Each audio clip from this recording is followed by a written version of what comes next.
जो देश दशकों तक आतंकवाद को पालता पोसता रहा, आज वही आतंक की आग में खुद जल रहा है। दुनिया में आतंक का आका और आतंकियों का सबसे बड़ा अड्डा कहे जाने वाले पाकिस्तान में अब बंदूकें उसकी अपनी सुरक्षा एजेंसियों पर तनी हुई हैं। कराची में पैरामिलिट्री हेडक्वार्टर पर हुए आतंकी हमले ने एक बार फिर दिखा दिया कि आतंक की फैक्ट्री अब अपने ही मालिक को निशाना बना रही है।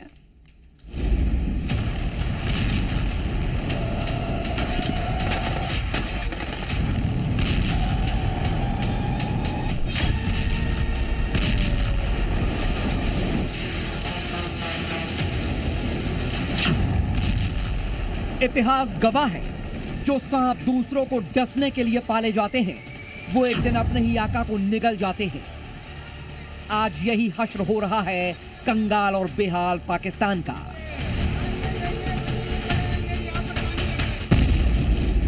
जो दुनिया भर में आतंकी फैक्ट्रियां चलाता था, भारत को जख्म देने के सपने देखता था, वो खुद बारूद के ढेर पर बैठा है।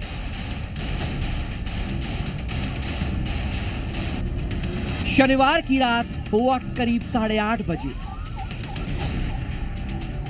कराची का गुलिस्तान जौहर इलाका और हैंड ग्रेनेड के धमाकों से कांप उठा। आतंकियों ने सीधे सिंध रेंजर्स के पैरामिलिट्री हेडक्वार्टर को निशाना बनाया। एक गाड़ी आई जिसने मेन गेट को बख्तरबंद गाड़ी की तरह तोड़ा और भीतर दाखिल हो गई। इसके बाद जो हुआ वो पाकिस्तान के गाल पर करारा तमाचा था। करीब 90 मिनट तक सीधी जंग चली, जिसमें 4 रेंजर्स ढेर हो गए, जबकि जवाबी कार्रवाई में 6 आतंकियों को मार गिराया गया।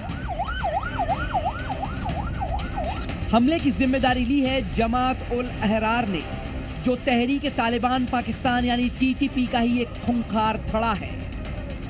ये वही टीटीपी है जिसे कभी पाकिस्तानी सेना ने पाला पोसा था और आज यही भस्मासुर बनकर मुनीर की फौज का शिकार कर रही है। ये वही जमात उल अहरार आतंकी संगठन है जिसकी स्थापना 2014 में की गई थी। इसका गठन उमर खालिद खुरासानी ने किया, जो टीटीपी का प्रमुख कमांडर था। शुरुआती मतभेदों की वजह से टीटीपी से अलग हो गया था, लेकिन 2020 में दोबारा टीटीपी में शामिल हो गया। जमात उल अहरार को अमेरिका और यूएन ने आतंकी संगठन घोषित कर रखा है। जमात उल अहरार आतंकी संगठन पाकिस्तानी सेनाओं को निशाना बनाता है। यही नहीं, अफगानिस्तान सीमा से लगे खैबर पख्तूनख्वा में नागरिकों, सुरक्षा कर्मियों और सरकारी ठिकानों पर हमले करता रहता है। पाकिस्तान जो लंबे समय से आतंक का आका के तौर पर जाना जाता रहा है, अब खुद उसी आग की चपेट में है। जिस सरजमी पर कभी आतंकियों को पनाह मिली, आज वहीं पर वे अज्ञात हमलों और टारगेट किलिंग्स का सामना कर रहे हैं।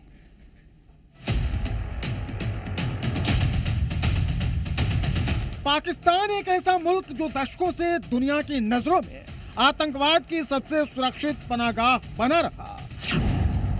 लश्कर तैयबा से लेकर जैश-ए मोहम्मद तक न जाने कितने खूंखार संगठन इसी सरजमी पर पले बढ़े और यहीं से पूरी दुनिया में खूनी खेल खेलते रहे। मसूद अजहर और हाफिज सईद जैसे चेहरे अंतर्राष्ट्रीय मंच पर पाकिस्तान के पाले हुए आतंक का प्रतीक बन गए। पाकिस्तान ने कई सालों तक आतंकवाद की फसल बोई, उसे पानी दिया और भारत के खिलाफ एक हथियार की तरह इस्तेमाल किया।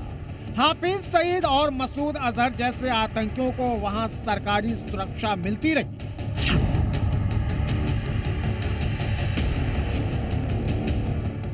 लेकिन वक्त बदल चुका है। जिस जमीन को आतंकी अपने लिए सबसे महफूज जन्नत समझते थे, वही जमीन अब उनके लिए कब्रगाह बन चुकी है।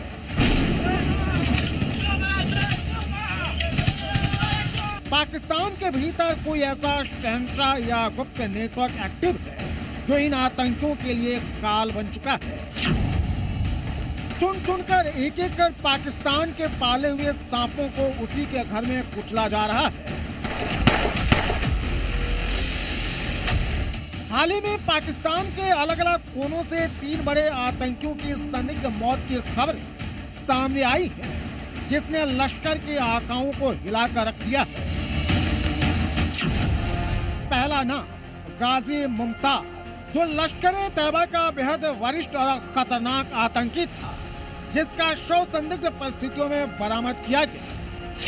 दूसरा नाम मोहम्मद खुजैमा कासिम, जो लश्कर के टॉप कमांडर मोहम्मद याकूब का सगा भाई था, जिसकी हिट एंड रन हादसे में कुचलकर मौत हो गई। तीसरा नाम खालिद बशीर, जो लश्कर-ए-तैयबा का सीनियर ऑपरेटिव और रणनीतिकार था, जिसका शव मिलने के बाद पाकिस्तानी एजेंसियों में हड़कंप मचा हुआ है। जब ISI जैसी बदनाम एजेंसी को लगता है कि ये एसेट्स अब उनके लिए यूज के नहीं रहे, तो ISI एक पैटर्न के तहत इनको फिनिश करती रहती ताकि उस पर शक भी ना जाए। किसी को सोते सोते मरा पा जाता है, किसी को एक्सीडेंट में मारा जाता है, और कोई जिसको टाइटल दे दिया था कि रहस्यमय परिस्थिति में मारा गया है। खैर जो भी हो, ये सब वो लोग हैं जिन्होंने भारत के अंदर बहुत ही ज्यादा कत्लेआम मचाया। भारत के एक निर्दोष लोगों के खिलाफ इन्होंने बर्बरतापूर्वक कार्य की। मौतों का ये सिलसिला नया नहीं है, बल्कि ये एक सोची समझी स्क्रिप्ट के तहत आगे बढ़ रहा है। कुछ महीने पहले पाकिस्तान के अशांत इलाके खैबर पख्तूनख्वा में लश्कर-ए-तैयबा का टॉप कमांडर शेख यूसुफ अफरीदी अपने ठिकाने पर मौजूद था, लेकिन उसे नहीं पता था कि मौत के सौदागर उसका पीछा कर रहे हैं। अज्ञात हमलावरों ने उसे घेरा और उस पर दनादन गोलियां बरसा दी।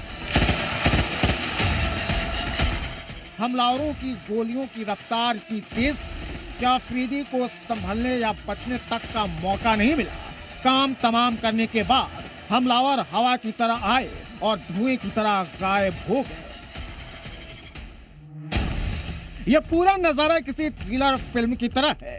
चुपचाप आना, सटीक निशाना लगाना, दुश्मन को ढेर करना और बिना कोई सुराग छोड़े गायब हो जाना। इन जाबाज बंदूकधारियों की हिट लिस्ट में भारत का एक और पुराना और खूंखार दुश्मन शामिल था। नाम है अमीर हमजा। 16 अप्रैल को लाहौर की सड़क पर सरेआम इस खूंखार आतंकी का अंत कर दिया गया। लाहौर में एक न्यूज चैनल के दफ्तर के ठीक बाहर हमलावरों ने हमजा की गाड़ी को घेरा। गोलियों की तड़तड़ाहट से इलाका गूंज उठा। हमजा का ड्राइवर अपनी जान बचाने के लिए गाड़ी से कूदकर भाग खड़ा हुआ, लेकिन अमीर हमजा वहीं गोलियों से छलनी हो गया। पाकिस्तान के अंदर जो ISI और वहाँ की तंजीमें जो पैसा इकट्ठा करके आती है, और बाकी मुस्लिम कंट्रीज से भी इनके लिए जो पैसा आता है अपनी आतंकवादी घटनाओं के लिए, कई बार सुना जाता है कि बजट को लेकर, पैसे को लेकर भी आपस में खींचतान रहती है और लड़ाई भी इनमें अक्सर पैसे को लेकर हुआ करती है। हो सकता है ये उसका भी अंजाम हो। बहरहाल अंततः हम ये कह रहे हैं कि ये लश्कर सीरीज का जितना खात्मा हो रहा है, ये भारत के लिए उतने ही एक तरह से रिलीफ की बात है। हमलावर जिस सफाई, सूझबूझ और सटीक रणनीति से इन ऑपरेशंस को अंजाम दे रहे हैं, उसने पाकिस्तानी खुफिया एजेंसी ISI और वहां के सुरक्षा एजेंसियों की रातों की नींद हराम कर दी है। दिन दहाड़े हो रही इन टारगेट किलिंग्स ने दुनिया भर के एक्सपर्ट्स के बीच एक नई बहस को हवा दे दी है। क्या पड़ोसी मुल्क में छिपे बैठे भारत के दुश्मनों की सफाई अभियान अब अपने अंतिम और सबसे आक्रामक चरण में पहुंच चुका है? वजह जो भी हो, लेकिन पाकिस्तान के भीतर पल रहे आतंकियों के आंखों में इस वक्त खौफ साफ देखा जा सकता है। अब सवाल ये नहीं रह गया है कि इन आतंकियों को किसने मारा। सवाल तो अब यह है कि इस अज्ञात हिट लिस्ट में अगला नंबर किसका है। ब्यूरो रिपोर्ट, ज़ी मीडिया।